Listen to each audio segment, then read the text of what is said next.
नमस्कार, मैं CS पटेल बृहन मुंबई महानगर पालिका शिक्षण विभाग वर्चुअल क्लास में आप सबका हार्दिक स्वागत करता हूं। बच्चों, वैश्विक महामारी के चलते इस वर्ष का अध्ययन अध्यापन का कार्यक्रम प्रभावित हो रहा है। ऐसे में हमारी बृहन मुंबई महानगर पालिका ने प्रत्येक विद्यार्थी तक ऑनलाइन टीचिंग पहुंचाने का प्रयास शुरू कर दिया है।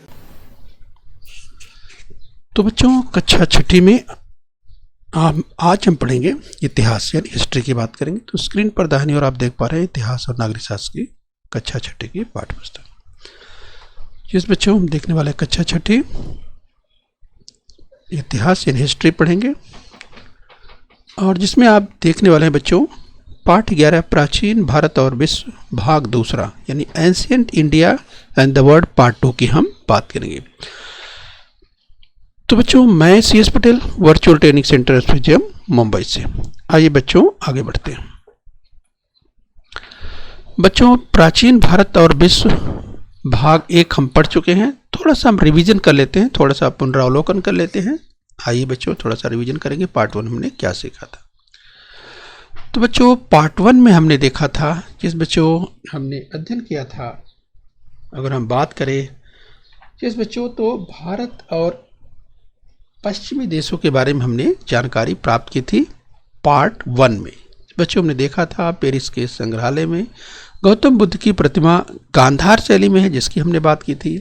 अफगानिस्तान के हड्डा में स्तूप पर गांधार शैली का शिल्प जिसकी हमने बात की थी। यूनानी लोगों की वेशभूषा एम्फोरा, एक प्रकार का कुंभ और वाद्य, जिसकी चर्चा हमने पार्ट 1 में बच्चों विस्तार से की हुई है। बच्चों, पार्ट 1 आपने नहीं देखा है तो पार्ट 1 आप देख लेंगे, जिससे पार्ट 1 और पार्ट 2 यह पार्ट 2 भागों में है, तो पूरा पाठ अच्छी तरह से आप समझ लेंगे। इस बच्चों थोड़ा सा और रिवाइज करें हम। प्राचीन भारत और विश्व भाग 1 यानी पार्ट 1 में हमने और क्या सीखा था। हमने सीखा था बच्चों कि तमिलनाडु के अरिकामेडु नामक स्थान पर हुए उत्खनन में भी रोमन बनावट की अनेक वस्तुएं पाई गई। और साथ ही हमने महाराष्ट्र के कोल्हापुर की बात की थी। इस बच्चों तो अरिकामेडु में पाया गया रोमन सम्राट अगस्टस का सोने का सिक्का स्क्रीन पर आप देख पा रहे हैं।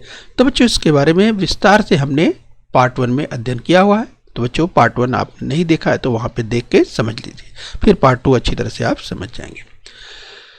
तो चलिए बच्चों, आज इसी क्रम में हम और आगे बढ़ेंगे और आज हम बात करेंगे भारत और एशिया महाद्वीप के अन्य देशों की बात करेंगे। India and other countries in Asia की हम बात करें। तो बच्चों हम सबसे पहले देखेंगे श्रीलंका की बात करेंगे। तो बौद्ध धर्म का प्रसार करने के लिए सम्राट अशोक ने अपने बेटे महेंद्र तथा अपनी बेटी संघमित्रा को श्रीलंका भेजा। तो बच्चों यहाँ बात कर रहे हैं श्रीलंका की, तो स्क्रीन पर आप देख सकते हैं जिस श्रीलंका की बात कर रहे हैं।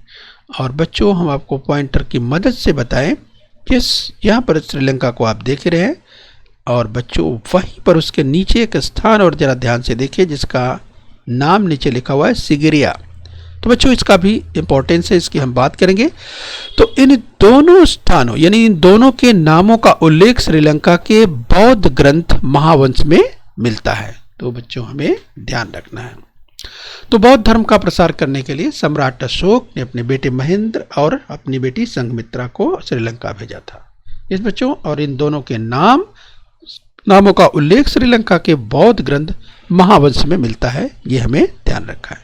तो पूछा जा सकता है महावंश, तो आपको ध्यान रखना है श्रीलंका के बौद्ध ग्रंथ की हम बात करें जिसका नाम महावंश है, तो ये आपको ध्यान रखना है।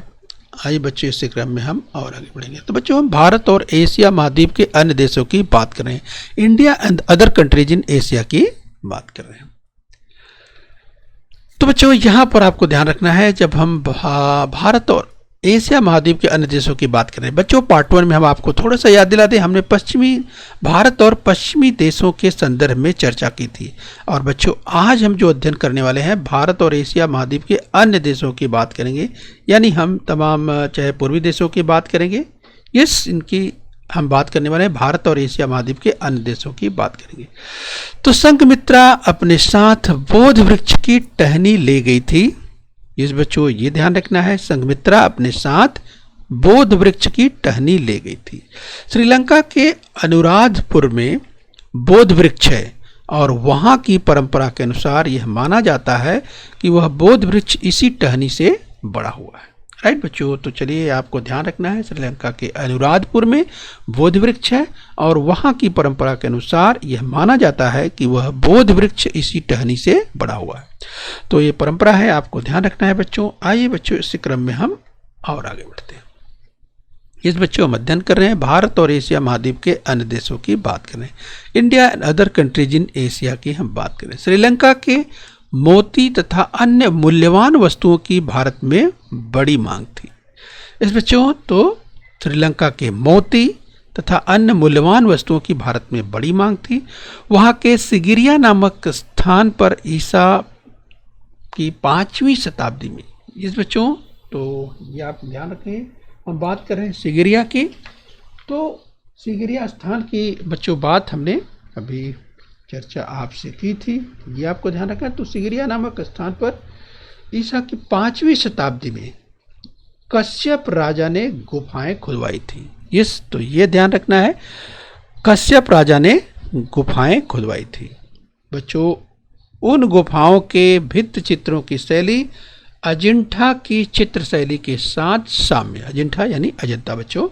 तो उन गुफाओं की भित्ति चित्रों की बात करें, उसकी शैली की बात करें, तो जो अजिंठा के चित्र की बात करते हैं तो उसकी शैली के साम्य, साम का मतलब बच्चों एक जैसा यानी समानता कर सकते हैं। तो ये आपको ध्यान रखना है। श्रीलंका के महावंश और दीपवंश ग्रंथ भारत और श्रीलंका के बीच के पारस्परिक संबंधों की जानकारी देते हैं। तो बच्चों, यह हमने देखा सिगिरिया नामक स्थान की हमने बात की और किस तरह से कश्यप राजा ने गुफाएं खुदवाई इसकी हमने बात की।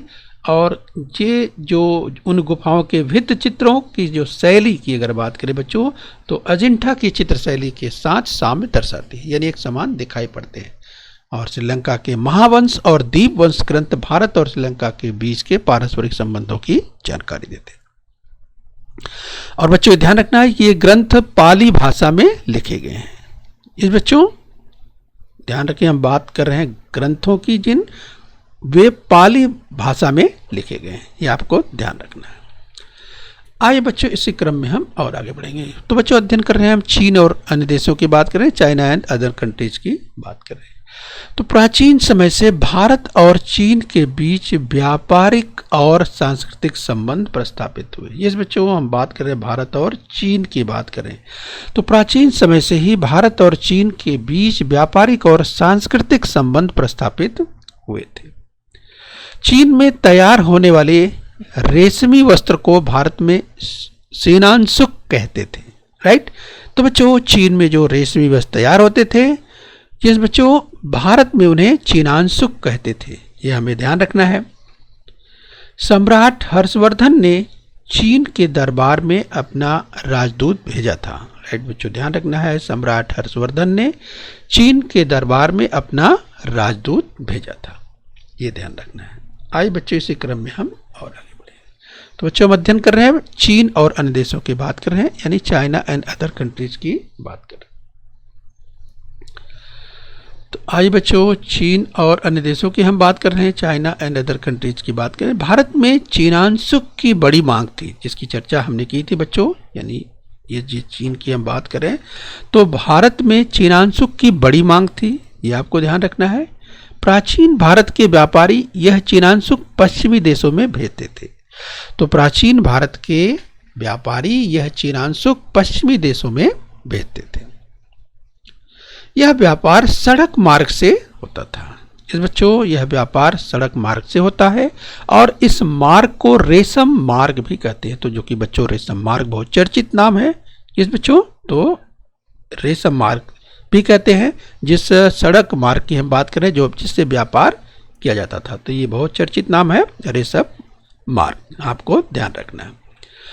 आइए बच्चों हम अध्ययन कर रहे हैं चीन और अन्य देशों की बात करें, चाइना एंड अदर कंट्रीज की बात कर रहे हैं। भारत के कुछ प्राचीन स्थान इस रेशम मार्ग से जोड़े गए थे। उनमें महाराष्ट्र के मुंबई के समीप का नालासोपारा एक स्थान था, ये हमें ध्यान रखना है बच्चों।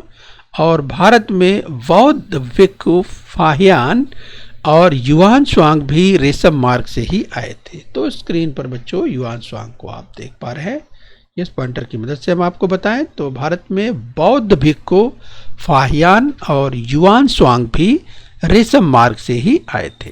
राइट, तो ध्यान रखना है बच्चों।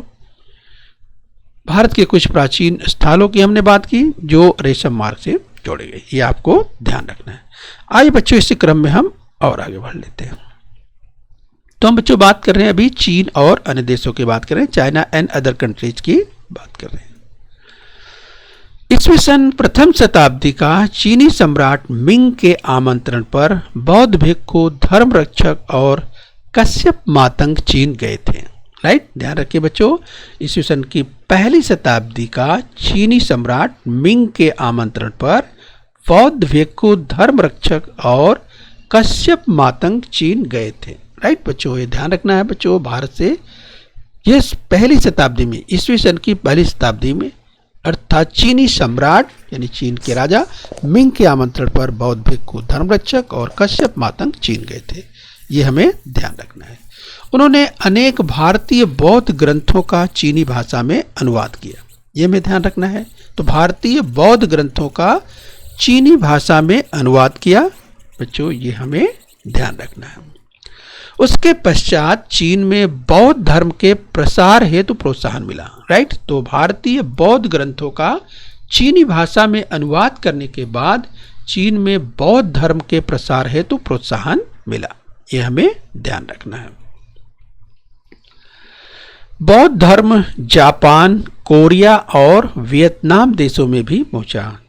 तो बच्चों यहाँ पर हम देख रहे हैं, हम अध्ययन कर रहे हैं चीन और अन्य देशों की बात करें, चाइना एंड अदर कंट्रीज की बात करें, तो देखा बच्चों कि बौद्ध धर्म किस तरह से विश्व के तमाम देशों की बात करें, चाहे जापान की बात करें, कोरिया की बात करें, वियतनाम की बात करें, यस, तो बौद्ध धर्म जापान, कोरिया और वियतनाम देशों में भी पहुंचा, ये हमें ध्यान रखना है। आइए बच्चों इस क्रम में हम और अध्ययन करेंगे, हम बात करेंगे दक्षिण पूर्व एशिया के देशों की बात करेंगे, countries in south east Asia की बात करेंगे। तो कंबोडिया देश के प्राचीन राज्य फुनान की स्थापना ईस्वी सन पहली शताब्दी में हुई। इस बच्चों हम बात कर रहे हैं कंबोडिया की, तो ये बच्चों दक्षिण पूर्व एशिया के यानी साउथ ईस्ट एशिया के देशों की बात हो रही है। इसमें कंबोडिया स्क्रीन पर आप देख पा रहे हैं बच्चों, यहाँ पर कंबोडिया लिखा है बच्चों और तीर के द्वारा, निशान के द्वारा यहाँ पर बताया गया ये कंबोडिया है। राइट, तो यही कंबोडिया की बात हो रही है बच्चों। कंबोडिया देश के प्राचीन राज्य फुनान की स्थापना ईस्वी सन पहली शताब्दी में हुई थी। चीनी परंपरा के आधार पर यह जानकारी प्राप्त होती है कि फुनान की स्थापना कौंडिण्य नामक भारतीय ने की थी। तो बच्चों ध्यान रखना है, चीनी परंपरा के आधार पर इस तरह की जानकारी प्राप्त होती है कि फुनान की स्थापना कौंडिण्य नामक भारतीय ने की थी। इस बच्चों हम बात करें कंबोडिया के प्राचीन राज्य फुनान की स्थापना की बात हम कर रहे हैं। फुनान के निवासियों को संस्कृत भाषा का ज्ञान था। इस बच्चों हम बात कर रहे हैं फुनान की, तो फुनान के निवासियों को संस्कृत भाषा का ज्ञान था। उस कालखंड का एक उकेरा हुआ शिलालेख उपलब्ध है, यह शिलालेख संस्कृत में है। राइट बच्चों, हम बात कर रहे हैं फुनान के निवासियों को संस्कृत भाषा का ज्ञान था, उस कालखंड का एक उकेरा हुआ शिलालेख उपलब्ध है और बच्चों यह शिलालेख संस्कृत भाषा में है, यह हमें ध्यान रखना है। आइए बच्चों इसी क्रम में हम और आगे बढ़ेंगे। तो बच्चों हम अध्ययन कर रहे हैं countries in the south east Asia की बात कर रहे हैं, दक्षिण पूर्व एशिया के देशों की बात कर रहे हैं। दक्षिण पूर्व एशिया के अन्य देशों में भी भारतीय वंश के लोगों के छोटे राज्य उदित हुए थे। जिस बच्चों दक्षिण पूर्व एशिया के देशों की बात करें तो भारतीय वंश के लोगों के छोटे राज्य उदित हुए थे। इन राज्यों के कारण भारतीय संस्कृत का प्रसार दक्षिण पूर्व एशिया में होता रहा। राइट, तो बच्चों इन छोटे राज्यों के कारण भी भारतीय संस्कृत का प्रसार दक्षिण पूर्व एशिया में होता रहा। तो इस बच्चों हम दक्षिण पूर्व एशिया की बात करें तो स्क्रीन पर ये दक्षिण पूर्व एशिया के जो देश हैं यहाँ पर भारतीय संस्कृत का प्रसार होता रहा। आइए बच्चों, इस क्रम में हम और आगे बढ़ेंगे। तो हम अध्ययन कर रहे हैं बच्चों दक्षिण पूर्व एशिया के देशों की बात करें, countries in south east Asia की बात करें। दक्षिण पूर्व एशिया की कला और उसके सांस्कृतिक जीवन पर भारतीय संस्कृति का प्रभाव दिखाई देता है। तो बच्चों यहाँ पर समझ सकते हैं, हम बात कर रहे हैं दक्षिण पूर्व एशिया की कला और उसके सांस्कृतिक जीवन पर भारतीय संस्कृति का प्रभाव दिखाई दे रही है। यानी बच्चों जो दक्षिण पूर्व एशिया के देशों की बात कर रहे हैं, दक्षिण पूर्व एशिया की कला और उसके सांस्कृतिक जीवन पर भारतीय संस्कृति का प्रभाव दिखाई देता है। इंडोनेशिया में, तो बच्चों ये अगर बात करें तो इंडोनेशिया, जैसे यहाँ पर आप देख सकते हैं बच्चों इंडोनेशिया लिखा हुआ है, यस, तो इंडोनेशिया ये आप देख पा रहे हैं। तो ये इंडोनेशिया के ये जो हम देशों की बात करें, छोटे छोटे देशों की बात करें, तो इंडोनेशिया में आज भी रामायण और महाभारत की कथाओं पर आधारित एवं नाट्य लोकप्रिय है। तो बच्चों ये हम ध्यान रखना है कि इंडोनेशिया में आज भी रामायण और महाभारत की कथाओं पर आधारित नृत्य और नाट्य लोकप्रिय हैं। दक्षिण पूर्व एशियाई राज्यों में भारतीय संस्कृति का प्रभाव उत्तरोत्तर बढ़ता रहा। तो बच्चों ध्यान रखना है, दक्षिण पूर्व एशियाई राज्यों में भारतीय संस्कृति का प्रभाव उत्तरोत्तर यानी धीरे धीरे आगे की ओर, जिस बच्चों उत्तरोत्तर बढ़ता गया, ये हमें ध्यान रखना। तो बच्चों हम अध्ययन कर रहे हैं दक्षिण पूर्व एशिया के देश, countries in the south east Asia की बात कर रहे हैं। प्राचीन समय में बौद्ध धर्म म्यांमार, थाईलैंड, इंडोनेशिया आदि देशों में पहुंच गया। इस बच्चों अगर म्यांमार की बात करें तो आप देख सकते हैं, म्यांमार को यहाँ आप देख सकते हैं। इसी तरह से बच्चों म्यांमार, थाईलैंड, इंडोनेशिया की बात करते हैं, यहाँ इंडोनेशिया आप देख पा रहे हैं आज। तो बौद्ध धर्म म्यांमार, थाईलैंड, इंडोनेशिया आदि देशों में पहुंच गया। यानी दक्षिण पूर्व एशिया के तमाम देशों में इस प्राचीन समय में बौद्ध धर्म किस तरह से पहुंचा, इसकी हम बात कर रहे हैं। आइए बच्चों इसी क्रम में हम और आगे बढ़ेंगे। कालांतर में, यानी बच्चों आगे चलकर कालांतर में शिव और विष्णु के मंदिरों का भी निर्माण हुआ। जिस बच्चों हम अध्ययन कर रहे हैं दक्षिण पूर्व एशिया के देशों की बात कर रहे हैं, countries in the south east Asia की बात कर रहे हैं। तो बच्चों इस वर्ष हमने ईसा पूर्व 3000 से जिस बच्चों ईस्वी सन 8वीं शताब्दी के भारतीय इतिहास की जानकारी प्राप्त की। तो बच्चों इस वर्ष हमने जो अध्ययन किया, जिस बच्चों कक्षा छठी की हम बात कर रहे हैं, ईसा पूर्व 3000 से लेकर के बच्चों ईस्वी सन 8वीं शताब्दी तक भारतीय इतिहास की जानकारी बच्चों हमने प्राप्त की इस बच्चों छठी क्लास में। और अगले वर्ष की अगर हम बात करें बच्चों, यानी कक्षा 7वीं में हम ईस्वी सन 9वीं शताब्दी से 18वीं शताब्दी तक के इतिहास का अध्ययन करेंगे, राइट। तो बच्चों ईसा पूर्व 3000 से ईस्वी सन 8वीं शताब्दी तक आपने इस वर्ष यानी कक्षा छठी में अध्ययन किया है। और अगले वर्ष यानी बच्चों कक्षा 7वीं में हम क्या पढ़ेंगे, ईस्वी सन 9वीं शताब्दी से 18वीं शताब्दी तक के इतिहास का अध्ययन करने वाले हैं, राइट। तो बच्चों ईस्वी सन 9वीं शताब्दी से 18वीं शताब्दी के कालखंड को इस कालखंड के इतिहास को मध्ययुगीन इतिहास कहा जाता है, राइट। तो बच्चों आपको ध्यान रखना है, ईस्वी सन की 9वीं शताब्दी से 18वीं शताब्दी की जो हम बात कर रहे हैं, तो ईस्वी सन की 9वीं शताब्दी से 18वीं शताब्दी के कालखंड के इतिहास को मध्ययुगीन इतिहास कहा जाता है। इस बच्चों इंग्लिश में इसे मेडिवल हिस्ट्री कहा जाता है, यानी मध्ययुगीन इतिहास कहा जाता है, राइट। तो बच्चों हम उम्मीद कर रहे हैं कि आप इस पाठ को अच्छी तरह से समझ रहे हैं। यानी बच्चों हमने इस पाठ को 2 भागों में देख लिया है, यानी प्राचीन भारत और विश्व को हमने 2 भागों में देखा। पहले भाग में बच्चों पार्ट 1 में जहां हमने अध्ययन किया था भारत और पश्चिमी देशों के बारे में हमने विस्तार से जानकारी प्राप्त कर ली थी।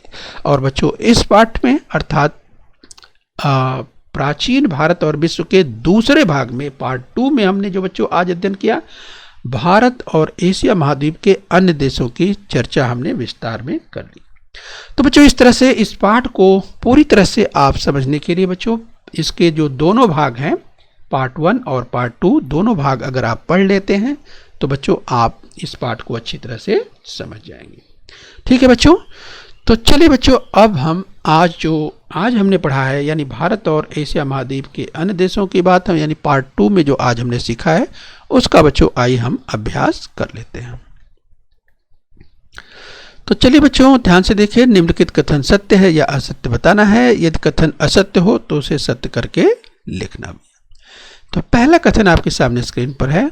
बौद्ध धर्म का प्रसार करने के लिए सम्राट अशोक ने अपने बेटे महेंद्र तथा अपनी बेटी संघमित्रा को अमेरिका भेजा था। याद कीजिए बच्चों, क्या यह कथन सत्य है?